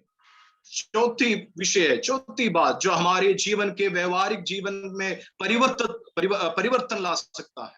ഇത് വിശേഷാൽ പെന്തക്കോസ്തുകാരായ ദൈവമക്കൾ എന്നുള്ള നിലയിൽ നമുക്ക് വളരെ വിലപ്പെട്ടതാണ്. विशेष तौर से ये बंदी को समूह के लिए बहुत अमूल्य है. അത് മറ്റൊന്നുമല്ല, guidance of the Holy Spirit, പരിശുദ്ധാത്മാവിന്റെ നിയോഗം, നടത്തിപ്പ്, അതിനനുസരിച്ച് വേണം നാം നമ്മുടെ സ്വഭാവത്തെയും നമ്മുടെ പെരുമാറ്റത്തെയും രൂപപ്പെടുത്തുവാനായിട്ട്. और बड़ी बात यह है कि पवित्र आत्मा की अगुवाई, पवित्र आत्मा की बातें हमारे जीवन को, स्वभाव को परिवर्तित कर सकती है. പ്രിയമുള്ളവരെ, നാം ദൈവാത്മാവിനാൽ നടത്തപ്പെടുന്നവരാണ്. അങ്ങനെ റോമാലേഖനത്തിൽ പൗലോസ് പറയുന്നത്, ദൈവാത്മാവ് നടത്തുന്നവർ ഏവരും ദൈവമക്കളാകുന്നു. रोमियो के पत्र में प्रेरित पौलुस इस प्रकार से कहता है, जो परमेश्वर की आत्मा के द्वारा चलाए जाते हैं वे परमेश्वर के लोग हैं. ദൈവാത്മാവിനെ സംബന്ധിച്ച് നമ്മുടെ അനുഭവങ്ങൾ വിവിധ തരങ്ങളാണ്. पवित्र आत्मा से संबंधित हमारे जीवन के अनुभव कई प्रकार के हैं. നമ്മൾ ആത്മസ്നാനം പ്രാപിച്ചവരാണ്. हम आत्मा में बपतिस्मा लिए हुए हैं. ആത്മനിറം അനുഭവിക്കുന്നവരാണ്. हम आत्मा की भरपूरी में हम बढ़ते जाते हैं. ആത്മശക്തി അനുഭവിക്കുന്നവരാണ്. आत्मा के सामर्थ्य को अनुभव करते हैं. ആത്മാവിന്റെ അഭിഷേകം നമ്മുടെ മേലുണ്ട്. आत्मा के अभिषेक हमारे जीवन में है. ഇതെല്ലാം നമുക്ക് സന്തോഷകരമായ അനുഭവങ്ങളാണ്. ये सारी बातें हमें हमारी जीवन में खुशियां और आनंद देने वाली बात है। ആത്മാവിന്റെ വരങ്ങളും ഫലങ്ങളും ഒക്കെ നമ്മളിൽ നിന്ന് പുറപ്പെടുന്നുണ്ട്. आत्मा के फल और आत्मा के फल और प्रतिभा हमारे जीवन से निकलती है। എന്നാൽ ദൈവമക്കളോട് ഞാൻ ഒരു കാര്യം പറയാം. परंतु आप लोग से एक बात कहना चाहूंगा, ആത്മാവിന്റെ നിയോഗം അല്ലെങ്കിൽ നടത്തിപ്പ് എന്ന് പറയുന്നത് നമ്മുടെ ജീവിതത്തിൽ അത്യന്താപേക്ഷിതമാണ്.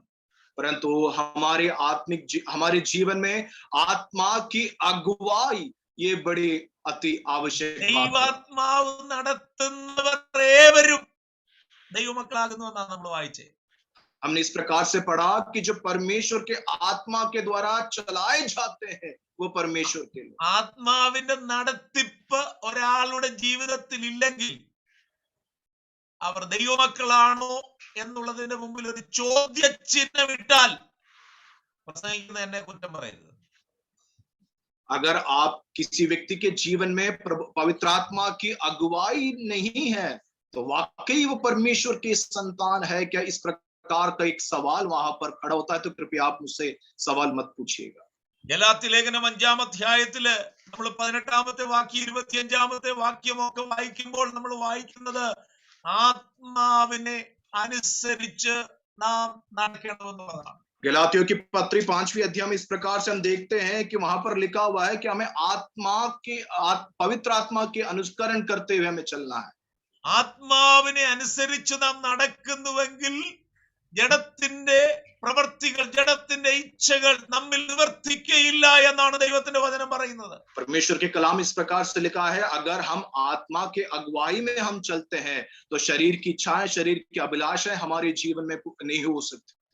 അതോടൊപ്പം തന്നെ റോമാലേഖനത്തിന്റെ ഭാഷയിൽ പറഞ്ഞാൽ ആത്മാവിനാൽ ജഡത്തിന്റെ പ്രവൃത്തികളെ മരിപ്പിച്ചുകൊണ്ട് ഞാനും നിങ്ങളും നമ്മുടെ സ്വഭാവം ക്രിസ്തുവിന്റെ സ്വഭാവത്തോട്, ദൈവത്തിന്റെ ദിവ്യ സ്വഭാവത്തോട് അനുരൂപമാക്കി തീർക്കേണ്ടത് വളരെ അത്യന്താപേക്ഷിതമാണ്. रोमियो की भाषा में इस प्रकार से है कि आत्मा के अगुवाई से हमारी शारीरिक अभिलाषाएं और शारीरिक बातों के ऊपर नियंत्रण काबू करते हुए हमें आगे बढ़ना है।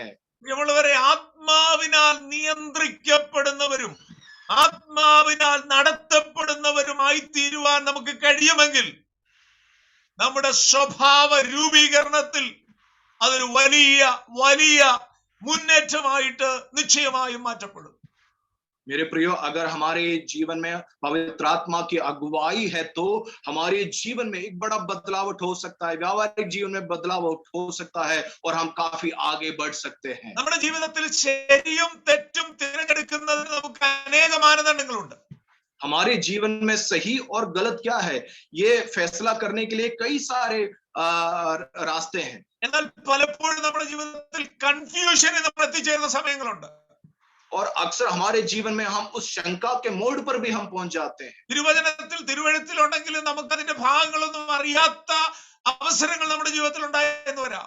परमेश्वर के कलाम में होते हुए भी उन बातों को हम नहीं समझ पाते, उस भावों को नहीं समझ पाते। എന്നാൽ ആത്മനിയോഗത്തോടുകൂടെ ഞാനും നിങ്ങളും ജീവിക്കാമെങ്കിൽ ഇടത്തോട്ടോ വലത്തോട്ടോ തിരിയുമ്പോൾ ഇതാകുന്നു വഴിയെന്നുള്ള ഇമ്പശബ്ദം അന്തരംഗത്തിൽ മുഴക്കി നമ്മെ അനുഗ്രഹത്തോടെ നടത്തുന്ന ഒരു നല്ല കൗൺസിലർ നമുക്കായിട്ടുണ്ട്. അത് ദൈവത്തിന്റെ പരിശുദ്ധാത്മാവാണ്. अगर हम आत्मा की अगुवाई में हम चलते हैं तो दाहिने और बाएं ना मुड़े और ये शब्द सुनाने के लिए एक अच्छा सलाहकार हमारे जीवन में है। എല്ലാ യുവജനങ്ങളെയും ദൈവത്തിന്റെ പരിശുദ്ധാത്മാവിൽ ഇന്ന് രാത്രി ഞാൻ സ്നേഹത്തോടെ പ്രബോധിപ്പിക്കുകയാണ്. നിങ്ങളെല്ലാവരും ആത്മനിറവും ആത്മനിയോഗവുമുള്ള കുഞ്ഞുങ്ങളായിട്ട് ദൈവസന്നിധിയിൽ കാണപ്പെടണം. मैं बड़ी विनम्रता के साथ और प्यार के साथ सभी युवाओं से यही कहता हूं कि आप सभी लोग आत्मा की भरपूरी से और आत्मा की अगुवाई से आप अपने जीवन को बिताए आगे बढ़े। കുഞ്ഞുങ്ങളെ, നിങ്ങൾക്ക് ദൈവം തന്നിരിക്കുന്ന വിദ്യാഭ്യാസം, ദൈവം നിങ്ങൾക്ക് നൽകിയിരിക്കുന്ന സൗന്ദര്യം, ദൈവം നിങ്ങൾക്ക് നൽകിയിരിക്കുന്ന ആരോഗ്യം, ദൈവം നിങ്ങൾക്ക് നൽകിയിരിക്കുന്ന നന്മകൾ അതെല്ലാം നല്ലതാണ്. എന്നാൽ ദൈവത്തിന്റെ പരിശുദ്ധാത്മാവിന്റെ നിറവും നിയോഗവും അതോടുകൂടെ നിങ്ങളുടെ ജീവിതത്തിൽ ഉണ്ടെങ്കിൽ നിങ്ങളെ ഈ തലമുറയിൽ ഒരത്ഭുത വിഷയമാക്കി മാറ്റുവാൻ ദൈവത്തിന് കഴിയുമെന്ന് ഇന്ന് രാത്രി ഞാൻ ദൈവാത്മാവിൽ നിങ്ങളോട് ദൂത് വിളിച്ചു പറയുകയാണ്. प्रिय नौजवानों, अगर आपके जीवन में खूबसूरती, आपके जीवन में शिक्षा है, सब कुछ है तो अच्छी बात, परंतु अगर आपके जीवन में आत्मा के सामर्थ्य और आत्मा के अगुवाईपन हो तो आपको परमेश्वर एक अद्भुत विषय के तौर पर आप परमेश्वर आपको उठाएगा. ये पवित्र आत्मा की प्रेरणा से मैं आपसे कहना चाहता हूँ. നിങ്ങൾക്ക് ദാനിയേലിന്റെ ജീവിതമൊക്കെ നന്നായിട്ട് അറിയാമല്ലോ, ഞാൻ വിവരിക്കാൻ ആഗ്രഹിക്കുന്നില്ല. अब दानियल के जीवन से आप अच्छी तरह से वाकिफ है, उस बात की ओर नहीं बढ़ूंगा. താൻ അന്യദേശത്ത് തന്നെ എങ്ങനെ കാത്തു സൂക്ഷിച്ചെന്ന് നമുക്കറിയാം. वो पराये देश में अपने आप को किस प्रकार से उसने रखा वो हम देख सकते हैं. എന്നാൽ അതിന്റെ എല്ലാം സീക്രട്ട് എന്തായിരുന്നു അറിയാമോ? परंतु उसके पीछे के रहस्य क्या है? അന്യരാജ്യത്തെ രാജാവ് പറയുന്ന ഒരു വാചകമുണ്ട്, വിശുദ്ധ ദേവന്മാരുടെ ആത്മാവ് നിന്നിലുണ്ടെന്ന് ഞങ്ങൾക്ക് മനസ്സിലായെന്ന് അവർ പറയുന്നത്. उस राजा के उस देश के राजा और लोग कहते हैं कि पवित्र आत्मा तुझ में वास करती है, उत्कृष्ट आत्मा तुझ में वास करती है. ये हम जानते हैं. ഹൃദയത്തിൽ എഴുതപ്പെടുന്ന ന്യായപ്രമാണം അത് പ്രധാനപ്പെട്ടതാണ്. दानियल के मन की पट्टी में जो व्यवस्था लिखी हुई है वो तो मुख्य विषय ही है. ദാനിയേലും കൂട്ടുകാരും എടുത്ത തീരുമാനം അത് പ്രധാനപ്പെട്ടതാണ്. दानियल और उसके साथियों ने जो निर्णय लिया वो भी मुख्य बात है. ഞാൻ വിശ്വസിക്കുന്നു അതിനെല്ലാം മുഖാന്തരമായി തീർന്നത് അവരുടെ മേൽ ആവസിച്ചിരുന്ന ദൈവാത്മാവിന്റെ സാന്നിധ്യമാണ്. मैं विश्वास करता हूं कि इन सारी बातों के लिए पवित्र आत्मा की सामर्थ्य, पवित्र आत्मा की अगुवाई उनके जीवन में था. My dear youngsters, be led by the Holy Spirit. You will never fail in your journey. നിങ്ങളുടെ ജീവിതത്തിൽ നിങ്ങൾ പരാജിതരാകയില്ല. പരിശുദ്ധാത്മാവിന്റെ നിയോഗത്തോടും നിറവോടും കൂടെ നിങ്ങളുടെ വിശ്വാസത്തിന്റെ ചുവടുകളെ നിങ്ങൾ വയ്ക്കുമ്പോൾ. मेरे प्रियो, आप पराजित नहीं होंगे अगर आप पवित्र आत्मा की अगुवाई से, पवित्र आत्मा के सामर्थ्य से आप अपने जीवन के समस्त क्षेत्रों में आप कदम अगर रखते हैं. ആത്മാവിനെ അനുസരിച്ച് നടപ്പീൻ, എന്നാൽ ജഡത്തിന്റെ മോഹം നിങ്ങളിൽ നിന്ന് വർദ്ധിക്കുകയില്ല. आत्मा की इच्छा के अनुसार आप चलो तो शारीरिक अभिलाषाएं आपके जीवन में प्रबल नहीं हो सकती. നമ്മുടെ ജീവിതത്തിന്റെ, നമ്മുടെ സ്വഭാവത്തിന്റെ, നമ്മുടെ പെരുമാറ്റത്തിന്റെ രൂപീകരണത്തിൽ പ്രധാനപ്പെട്ട അഞ്ചാമത്തെ വിഷയം എന്ന് പറയുന്നത് it is love. Let it be the foundation of our character and our behaviour. സ്നേഹം, അതിൽ അധിഷ്ഠിതമായിരിക്കണം നമ്മുടെ സ്വഭാവവും നമ്മുടെ പെരുമാറ്റവും. हमारे व्यवहार और हमारे स्वभाव, हमारे चरित्र की अगली एक मुख्य विषय है कि प्यार, मोहब्बत. ഞാനതിനെ അധികം വിശദീകരിക്കേണ്ട ആവശ്യമില്ലല്ലോ. പഴയ നിയമ ന്യായപ്രമാണത്തെ മുഴുവനും കർത്താവ് രണ്ടായിട്ട് ക്രോഡീകരിച്ച് സംസാരിക്കുന്നത് നമുക്കറിയാം. പറയാമോ? കർത്താവ് പഴയ നിയമ ന്യായപ്രമാണത്തെ രണ്ടായിട്ട് ക്രോഡീകരിച്ച് സംസാരിച്ചു. ഒന്ന്, നിന്റെ ദൈവമായ യഹോവയെ നീ പൂർണ്ണ ഹൃദയത്തോടെ, പൂർണ്ണ മനസ്സോടെ, പൂർണ്ണ ആത്മാവോടെ, പൂർണ്ണ ശക്തിയോടെ സ്നേഹിക്കണം. पुराने नियम में परमेश्वर ने इस विषय पे बहुत जोर देकर कहा है कि तो अपने पूर्ण मन से यहोवा से प्रेम रखना, यहोवा का भय माना और यहोवा का तो आदर करना. രണ്ട് കാര്യങ്ങൾ, ഒന്ന് ദൈവത്തെ സ്നേഹിക്കുക, രണ്ട് സഹോദരനെ കൂട്ടുകാരനെ സ്നേഹിക്കുക. पहला कि परमेश्वर से प्रेम रखो, दूसरा अपने दोस्त या अपने भाई से मेल मिलाप और प्रेम रखो. ഇതിനകത്ത് മുഴുവൻ ന്യായപ്രമാണം ഉണ്ടെന്നാണ് കർത്താവ് പറഞ്ഞത്. इन दो बातों में सारी व्यवस्था इसमें सम्मिलित है, ये प्रभु यीशु कहता है. എല്ലാ വ്യവസ്ഥ ഇതിനകത്തുണ്ടെങ്കിൽ ഇതാണ് നമ്മുടെ പെരുമാറ്റത്തിന്റെയും നമ്മുടെ സ്വഭാവത്തിന്റെയും അടിസ്ഥാന ഗുണമായിരിക്കുവാൻ ദൈവം നമ്മളെ കുറിച്ച് ആഗ്രഹിക്കുന്നത്. और यही बात और यही व्यवस्था ही परमेश्वर हमसे इच्छा रखता है कि हमारे जीवन में इसके द्वारा परिवर्तन, स्वभाव में परिवर्तन हो. ദൈവത്തോടുള്ള സ്നേഹം, മനുഷ്യനോടുള്ള സ്നേഹം, परमेश्वर के प्रति प्यार और इंसान के प्रति प्यार. ഈ രണ്ട് കാര്യങ്ങൾ നമ്മുടെ സ്വഭാവ രൂപീകരണത്തിന്റെ പ്രധാനപ്പെട്ട ഘടകങ്ങളായി മാറുമ്പോൾ പ്രിയമുള്ളവരെ, നിശ്ചയമായും നാം ആ ദിവ്യ സ്വഭാവത്തിന്റെ പങ്കാളികളായിട്ട് മാറ്റപ്പെടും. ये दो बातें जब हमारे जीवन में लागू करती हैं तो निश्चय हम ईश्वरीय स्वभाव के सहभागी हम हो जाते हैं. നമുക്ക് പരിചയമുള്ളതായതുകൊണ്ടും പ്രായോഗികമായി നാം അനുവർത്തിക്കുന്നതായതുകൊണ്ടും അടുത്ത വിഷയത്തിലേക്ക് വേഗത്തിൽ സമയത്തിന്റെ പരിമിതിയിൽ ഞാൻ അങ്ങ് പ്രവേശിക്കുക. प्रायोगिक बातें हैं और समय की कमी के कारण मैं आगे की ओर बढ़ना चाहूंगा. നമ്മുടെ സ്വഭാവ രൂപീകരണത്തിന്റെ അടുത്ത പ്രധാനപ്പെട്ട മേഖല അല്ലെങ്കിൽ ആറാമത്തെ വിഷയം എന്ന് പറയുന്നത് തിരുവചനത്തിലെ ഗോൾഡൻ റൂൾ എന്ന് പറയുന്ന ഒരു വചനമുണ്ട്. സുവർണ നിയമം എന്ന് പറയുന്ന ഒരു നിയമം. हमारे जीवन की, हमारे चरित्र व्यवहार की एक अगली विषय जो है, जो कि परमेश्वर के कलाम इस प्रकार से लिखा है कि एक सुवर्णित एक नियम और कानून. നമ്മൾ മത്തായി സുവിശേഷം 7-ാം അധ്യായം 12-ാമത്തെ വാക്യത്തിൽ അതിനെക്കുറിച്ച് വായിക്കുന്നുണ്ട്. मत्ती के सुसमाचार 7वें अध्याय उसकी 12वीं आयत में इस प्रकार से हम पढ़ सकते हैं. അവിടെ നമ്മൾ വായിക്കുന്നത് മനുഷ്യർ നിങ്ങൾക്ക് ചെയ്യണമെന്ന് നിങ്ങൾ ഇച്ഛിക്കുന്നത് നിങ്ങൾ അവർക്ക് ചെയ്യണം. इस कारण जो कुछ तुम चाहते हो कि मनुष्य तुम्हारे साथ करे, तुम भी उनके साथ वैसा ही करो. See, do unto others what you want others to do for you. जैसे लिखा है कि जो कुछ तुम चाहते हो कि मनुष्य तुम्हारे साथ करे, वैसा ही तुम भी उनके साथ करो. എന്ന് പറഞ്ഞാൽ പ്രിയമുള്ളവരെ, ഞാൻ അർത്ഥമാക്കുന്നത് നമ്മുടെ സ്വഭാവ രൂപീകരണം സംബന്ധിച്ച് നാം പ്രാധാന്യത കൊടുക്കേണ്ട ഒരു പ്രധാനപ്പെട്ട വിഷയം എന്ന് പറയുന്നത് അതേഴ്സ്, മറ്റുള്ളവർ എന്നുള്ളതിന് എപ്പോഴും നമ്മുടെ ജീവിതത്തിൽ ഒരു പരിഗണന ഉണ്ടാകണം. हमारे जीवन में, व्यवहारिक जीवन में, हमारे स्वभाव में एक बड़ा नियम में से एक नियम यह है कि हम दूसरों को हम प्राथमिकता दें.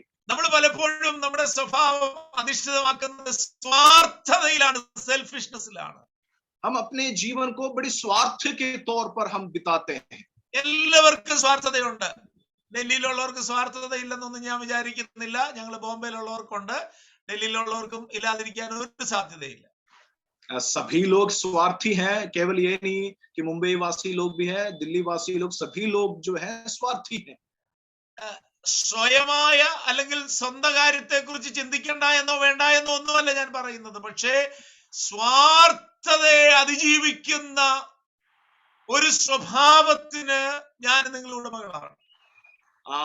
ऐसा नहीं है कि अपने बारे में विचार ना करे, सोच ना रखे, परंतु उससे बढ़कर, हम स्वार्थ से बढ़कर दूसरों को हमें प्राथमिकता हमें देना है. നമ്മുടെ കർത്താവിനെ കുറിച്ച് നമ്മൾ ഫിലിപ്പി ലേഖനം 2-ാം അധ്യായത്തിൽ വായിക്കുന്ന സമയത്ത് ഇങ്ങനെയാണ് വായിക്കുന്നത്, he emptied himself, തന്നെത്താൻ ഒഴിച്ച് നമ്മൾ വായിക്കുന്നുണ്ടല്ലോ.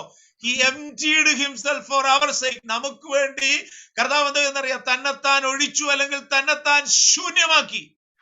फिलिप्पी की पत्री में इस प्रकार से पढ़ते हैं प्रभु यीशु मसीह के बारे में कि उसने अपने आप को पूर्ण रूप से त्याग दिया. इस प्रकार से हम पढ़ते हैं. എന്ന് പറഞ്ഞാൽ കർത്താവിനെ സംബന്ധിച്ചിടത്തോളം നമ്മളായിരുന്നു കർത്താവിന്റെ ഏറ്റവും വലിയ വിഷയം എന്ന് പറയുന്നത്. अगर प्रभु की और नजरिया से देखे जाए तो प्रभु की दृष्टिकोण में है सबसे पहली प्राथमिकता हमें दी गई है. പ്രിയമുള്ളവരെ, എല്ലായ്പ്പോഴും മറ്റുള്ളവർക്ക് പരിഗണന കൊടുത്തുകൊണ്ട് ഞാനും നിങ്ങളും സ്വഭാവം രൂപീകരിക്കാമെങ്കിലുണ്ടല്ലോ, നമ്മുടെ വീട്ടിലെ പ്രശ്നം തീരും, പ്രത്യേകിച്ച് നമ്മുടെ സഭയ്ക്കകത്തെ പ്രശ്നമെല്ലാം തീരും. मेरे प्रियो, अगर हम आपस में एक दूसरे के प्रति या एक दूसरे सामने वाले व्यक्ति को अगर हम प्राथमिकता दे तो जरूर हमारे घर की और कलीसिया की हर एक समस्याओं का निवारण हो सकता है. നമ്മളെല്ലാ പ്രശ്നങ്ങളുടെയും മൂല കാരണം അന്വേഷിച്ച് ചെല്ലുമ്പം ഒടുവിൽ കണ്ടെത്തുന്നത് ഈ സ്വാർത്ഥതയുടെ മേഖലയായിരിക്കും. हम हर उस विषय को जड़ की और निकले तह तक जाए तो हम देख सकते हैं कि वहां पर हमारी स्वार्थ छिपी हुई है. പാസ്റ്ററുടെ സ്വാർത്ഥത, അല്ലെ പാസ്റ്റർ ആന്റിയുടെ സ്വാർത്ഥത, അല്ലെ സെക്രട്ടറിയുടെ സ്വാർത്ഥത, അല്ലെ സെക്രട്ടറിയുടെ ഭാര്യയുടെ സ്വാർത്ഥത, അല്ലെ കമ്മിറ്റി അംഗങ്ങളുടെ അല്ലെങ്കിൽ ആരുടെയെങ്കിലും ഒക്കെ അടിസ്ഥാനപരമായ സ്വാർത്ഥ ചിന്തകളാണ് പലപ്പോഴും വലിയ വിഷയങ്ങൾ നമ്മുടെ ഇടയിൽ ഉണ്ടാക്കി തീർക്കുന്നത്. अक्सर हम देख सकते हैं कि कई बार कई विषय इतना बड़ा बन जाता है, या तो स्थानीय कलीसिया की पासवान की स्वार्थीपन, या उनकी पत्नी के स्वार्थीपन, या किसी कलीसिया के सचिव के स्वार्थीपन. इस प्रकार की स्वार्थीपन जो है वो एक बड़ी विषय को जन्म देती है, बड़ी विषय को कलह में बदल देती है. നമ്മുടെ എല്ലാ പ്രശ്നവും മാറാൻ ഞാൻ ചിലപ്പോഴൊക്കെ പറയാറുണ്ട് 2 വാക്യം അനുവർത്തിച്ചാൽ മതിയെന്ന്. मैं हमेशा ये कहता हूं कि अगर हर एक समस्याओं से हमें निपटना है, निवारण होना है, तो केवल 2 बातों को आप ध्यान दें। അത് ഫിലിപ്പിയ ലേഖനം 2-ാം അധ്യായത്തിന്റെ 3-4 വാക്യ. और वो फिलिपियों की पत्री 2री अध्याय उसकी 3री और 4थी आयत है। നമുക്കറിയാം, എന്നാലും ഞാൻ അതൊന്ന് വായിക്കാൻ ആഗ്രഹിക്കുക. हम सब जानते हैं, फिर भी एक बार मैं पढ़ना चाहूंगा। 2-ാം വാക്യം ഐക്യത്തെ കുറിച്ച് പറയുന്നുണ്ട്. അത് വായിച്ചുകൊണ്ടിരിക്കുന്ന സമയമില്ല, നമ്മുടെ സമയം തീരും. അതുകൊണ്ട് 3-4 മാത്രം ഞാൻ വായിക്കുക, ശ്രദ്ധിച്ചോണേ.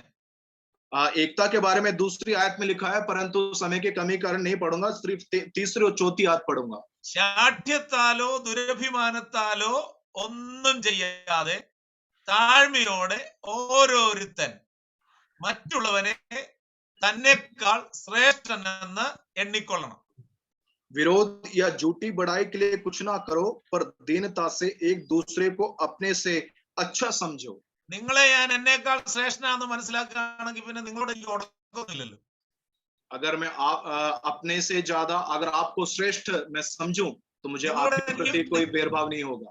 നിങ്ങൾ എന്നേക്കാൾ ശ്രേഷ്ഠനാണ്, പിന്നെ നിങ്ങളോട് ഞാൻ മടുക്കിടാൻ വരുമോ? अगर आप लोग मुझसे अच्छे हैं, तो क्या आप लोग मुझसे लड़ाई कर सकते हैं? എന്നിട്ട് അടുത്ത വാക്യം കൂടെ നമ്മൾ മനസ്സിലാക്കണം. എന്താ പറയുന്നതെന്ന് അറിയാമോ? ഓരോരുത്തൻ സ്വന്തം ഗുണമല്ല, മറ്റുള്ളവന്റെ ഗുണം കൂടെ നോക്കണം. और 4थी आयत में इस प्रकार से लिखा है, हर एक अपने ही हित की नहीं, वरन दूसरों के हित की भी चिंता करे। ഞാൻ ഈ വാക്യം നിങ്ങളുടെ ഹോംവർക്കിന് അങ്ങ് വിടുകയാണ്.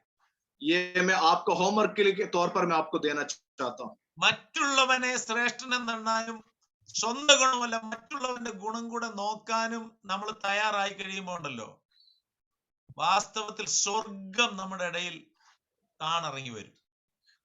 अपना हित नहीं, दूसरों की हित और दूसरों की भलाई को हम आगे रखते हुए, प्राथमिकता देते हुए अगर हम आगे बढ़े, तो निश्चय हमारे जीवन में स्वर्ग उतर आता है। ഈ സംഗീത ഉപകരണങ്ങളുടെ അകമ്പടിയോടുകൂടെ സ്വർഗം ഇറക്കിക്കൊണ്ടുവരേണ്ട ആവശ്യമൊന്നും വരത്തില്ല. തന്നെ അങ്ങ് സ്വർഗീയ അനുഭൂതിയിലേക്ക് നമ്മളൊക്കെ അങ്ങ് മാറ്റപ്പെടാനിടയായിത്തീരും. वाद्य यंत्रों के द्वारा स्वर्ग को उतराने की जरूरत नहीं है, बल्कि इन स्वभाव अगर हमारे जीवन में है, ये बातें हमारे जीवन में है, तो स्वर्ग खुद उतर आता है। When we formulate our character, our behavior, give preference and priority to others. हम दूसरों को अपने से अच्छा समझे, दूसरों को हम प्राथमिकता दे। ഞാൻ ഈ കൂടുതൽ കാര്യങ്ങൾ പറഞ്ഞോ എന്ന് നിങ്ങൾക്ക് ചിലർക്കെങ്കിലും തോന്നുന്നുണ്ടോ? ഇതെല്ലാം കൂടെ തലയിൽ 1, 2, 3, 4, 5, 6 എന്ന് പറഞ്ഞ് ഇത് എന്തുവാ ഈ ഓവർസിയർ എന്ന് പറയുന്നതെന്നൊന്നും നിങ്ങൾ വിചാരിക്കരുത്. कि मैंने ज्यादा बात बोल दिया है और ओवरसीयर ने 1, 2, 3, 4 बातें इस प्रकार की काफी ज्यादा बोल दिया है, बोल रहे हैं, तो इस प्रकार का विचार मत रखिए। ഞാൻ പറഞ്ഞല്ലോ, ഞാൻ തത്വശാസ്ത്ര വേദശാസ്ത്ര ചിന്തകളുടെ ആഴമൊന്നുമല്ല നിങ്ങളോട് ഇന്ന് രാത്രി പറയുന്നത്, പ്രായോഗിക തലത്തിന്റെ അവസ്ഥകളാണ്. मैंने पहले ही कहा, किसी धर्मशास्त्र या नीति शास्त्र से बात नहीं कर रहा हूं, ये हमारी व्यवहारिक जीवन की बातें हैं जो हमें पालन करनी चाहिए। 6 കാര്യങ്ങൾ ഞാൻ നിങ്ങളോട് ഇപ്പൊ സംസാരിച്ചു കഴിഞ്ഞു. 6 बातें, 6 विषयों को मैंने आपके सामने रखा है। അടുത്ത 5 മിനിറ്റിൽ 7-ാമത്തെ കാര്യം പറഞ്ഞ് ഞാൻ അവസാനിപ്പിക്കുക. अगले 5 मिनट में 7वीं नियम, 7वीं बातों को भी रखकर मैं समाप्त നമ്മുടെ करूंगा। സ്വഭാവ രൂപീകരണത്തിൽ നാം അടിസ്ഥാനമാക്കേണ്ട 7-ാമത്തെ വിഷയം എന്ന് പറയുന്നത് മറ്റൊന്നുമല്ല, ഇറ്റേണിറ്റി അല്ലെങ്കിൽ നിത്യത എന്നുള്ളതാണ്. हमारी स्वभाव, हमारे व्यवहारिक जीवन चरित्र की बदलावट, परिवर्तन के लिए जो बातें आधार रखनी चाहिए, वो है अनंत जीवन।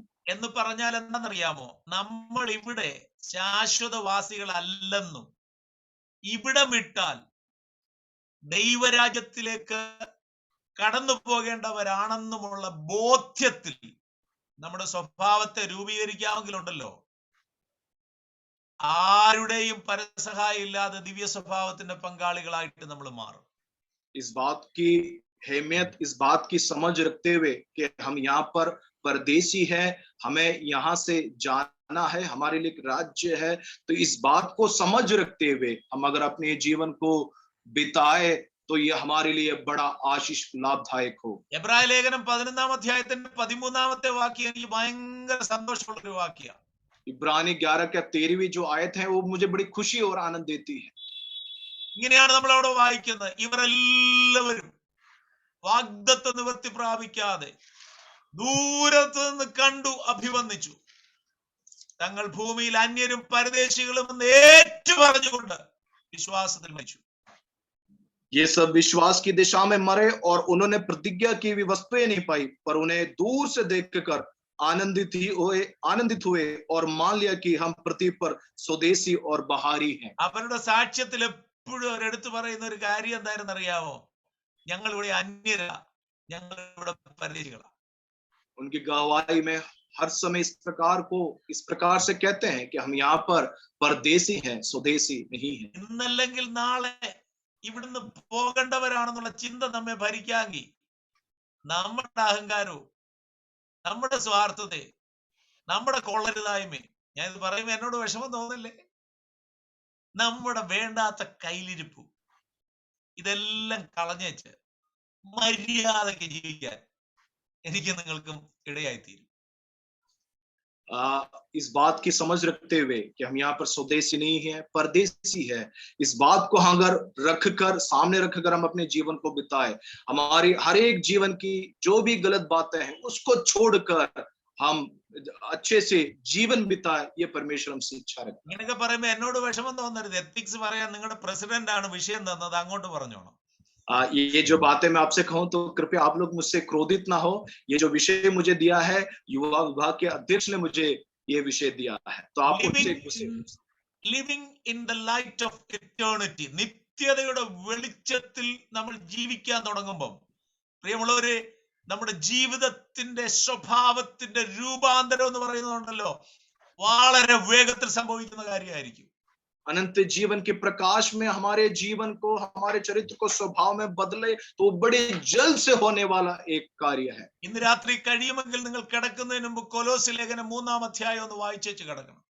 अगर हो सके तो रात में विश्राम करने से पहले कोलोस्य की पत्री 30वीं अध्याय को जरूर मनन कीजिए. അതിന്റെ ഭാഗത്ത് നമ്മൾ വായിക്കുന്ന, ആകയാൽ നിങ്ങൾ ക്രിസ്തുവിനോട് കൂടെ ഉയർത്തെഴുന്നേറ്റിരിക്കുന്നുവെങ്കിൽ ക്രിസ്തു ദൈവത്തിന്റെ വലത്ത് ഭാഗത്തിരിക്കുന്നിടമായ ഉയരത്തിലുള്ളത് അന്വേഷിപ്പീൻ. Seek the things above.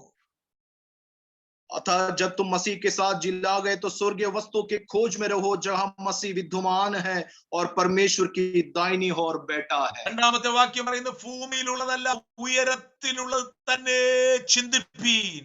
पृथ्वी पर की नहीं परंतु स्वर्गीय वस्तुओं पर ध्यान लगाओ. ശ്രദ്ധിക്കുക മക്കളെ, ഒരു വേർഷൻ പറയുന്നത് set your minds on things above. इस प्रकार से कहते हैं कि अपने चिंताओं को उस ऊपरी बातों के ऊपर लक्ष्य रखो.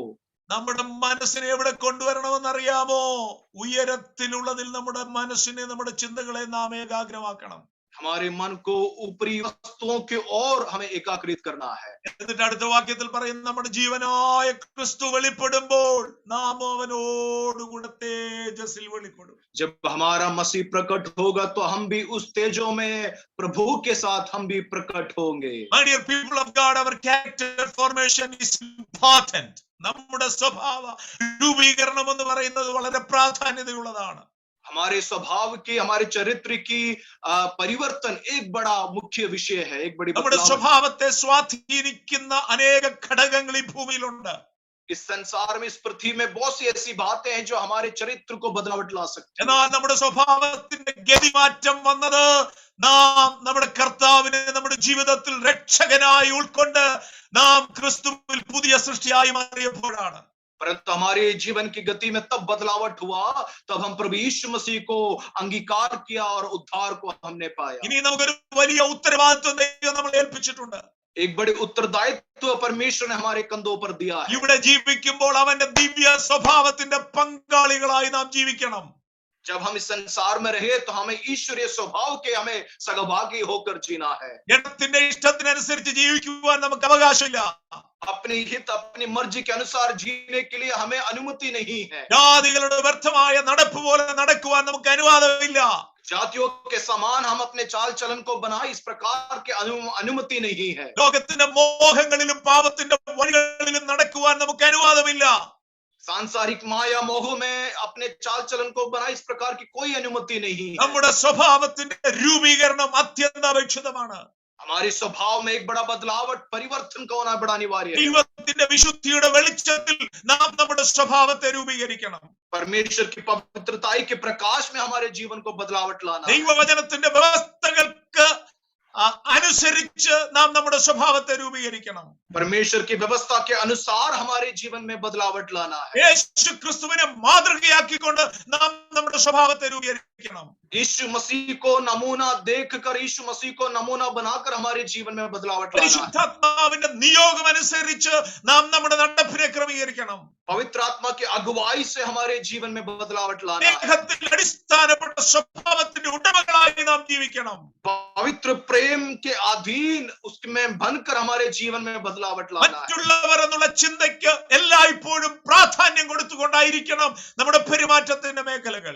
हमारा व्यवहार, हमारी सौभाग्य जीवन इस प्रकार से होकर दूसरों की हितों को हम प्राथमिकता दें। എല്ലാറ്റിലും ഉപരിയായി നിത്യതയെ കുറിച്ചുള്ള കാഴ്ചപ്പാടിൽ ഇവിടെ അന്യരും പരദേശികളും എന്നുള്ള ബോധ്യത്തിൽ ഓരോ ദിവസവും നമ്മുടെ ജീവിതത്തെ, സ്വഭാവത്തെ നിയന്ത്രിച്ച് ക്രമീകരിച്ച് കാഹളത്തിന്റെ ശബ്ദത്തിനായി കാത്തിരിക്കുവാൻ നമ്മെ എല്ലാവരെയും സർവശക്തനായ ദൈവം ഇടവരുത്തട്ടെ എന്നുള്ള ആത്മാർത്ഥമായ പ്രാർത്ഥനയോടെ അവസരത്തിന് നന്ദി പറഞ്ഞ് എന്റെ വാക്കുകളെ അവസാനിപ്പിക്കുന്നു. God bless you all. और सबसे बड़ी महत्वपूर्ण बात यह है कि हम यहाँ पर स्वदेशी हैं, परदेशी हैं। हमें अनंत जीवन की ओर लक्ष्य रखते हुए तुरही के उस दिन की सुबह को हमें बाट जोते हुए हमारी जीवन हमें आगे बढ़ाना है। समय दिए हुए प्रभु के दासों को धन्यवाद देता हूँ। अपने समय को समाप्त करता हूँ। God bless you. प्रभु के नाम